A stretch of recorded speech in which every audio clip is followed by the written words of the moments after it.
மங்கள பட்டினில் மணக்கோலம் விவாகா வழங்கும் சுபமுகூர்த்த பட்டு தி Chennai silk D நகர் வேளச்சேரி குரோம்பேட் மற்றும் திருவள்ளூர். திராவிட முன்னேற்ற கழகம் என்ற இயக்கத்தை இளைஞர்கள் மத்தியில் கொண்டு சேர்க்க வேண்டும் என நினைத்தார் முத்துவேல் கருணாநிதி ஸ்டாலின்.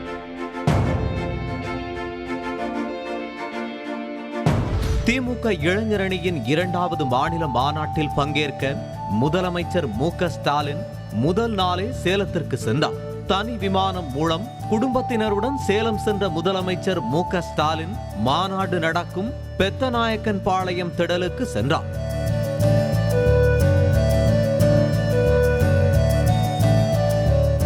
இதனை அடுத்து சென்னையில் இருந்து சேலத்திற்கு கொண்டு வந்த தீபச்சுடரை முதலமைச்சர் மு.க. ஸ்டாலினிடம் உதயநிதி ஸ்டாலின் ஒப்படைத்தார். சென்னையில் இருந்து 3 நாட்கள் 316 கிலோமீட்டர் தூரம் எடுத்து வரப்பட்ட தீபச்சுடரை பெற்றுக்கொண்ட முதலமைச்சர் மு.க. ஸ்டாலின் மாநாட்டின் துவக்கமாக சுடரை ஏற்றி வைத்தார்.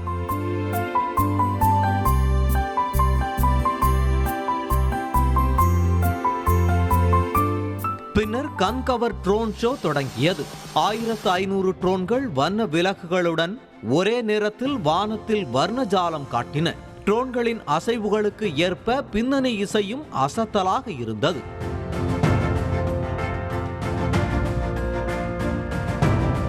பின்னர் ட்ரோன்கள் மூலமாகவே திமுக வரலாற்றையும் இளைஞரணி உருவான பின்னணியையும் விவரிக்கப்பட்ட விதம் அழகாக இருந்தது.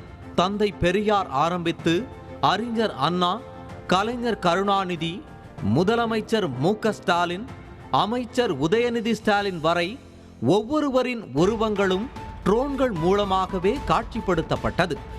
திமுகவிற்கு புது ரத்தம் பாய்ச்ச இளைஞர் அணியை வழிநடத்த வந்தார் ஒரு இளம் தலைவர். அவர்தான் உதயநிதி ஸ்டாலின். பின்னணி வர்ணனைக்கு ஏற்ப ட்ரோன்கள் கண் இமைக்கும் நேரத்தில் மாறிக்கொண்டே இருக்க பார்ப்போரை பரவசத்தில் ஆழ்த்தியது. 10 நிமிடங்களுக்கு மேலாக ட்ரோன் ஷோ நீடித்தது.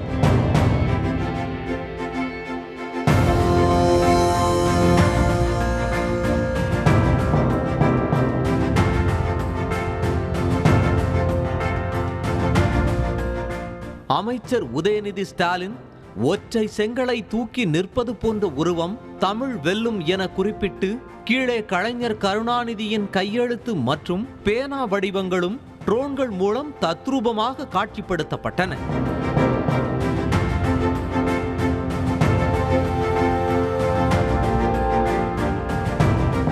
ட்ரோன் ஷோ முடிந்ததும் அட்டகாச ஆடல் பாடல் நிகழ்ச்சிகள் துவங்கியது.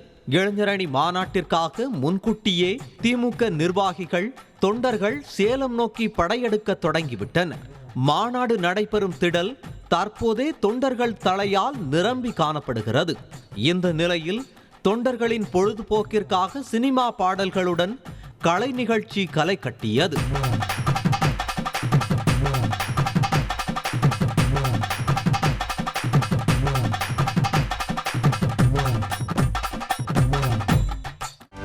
செய்திகளை உடனுக்குடனும் துல்லியமாகவும் தெரிந்து கொள்ள சப்ஸ்கிரைப் பண்ணுங்க.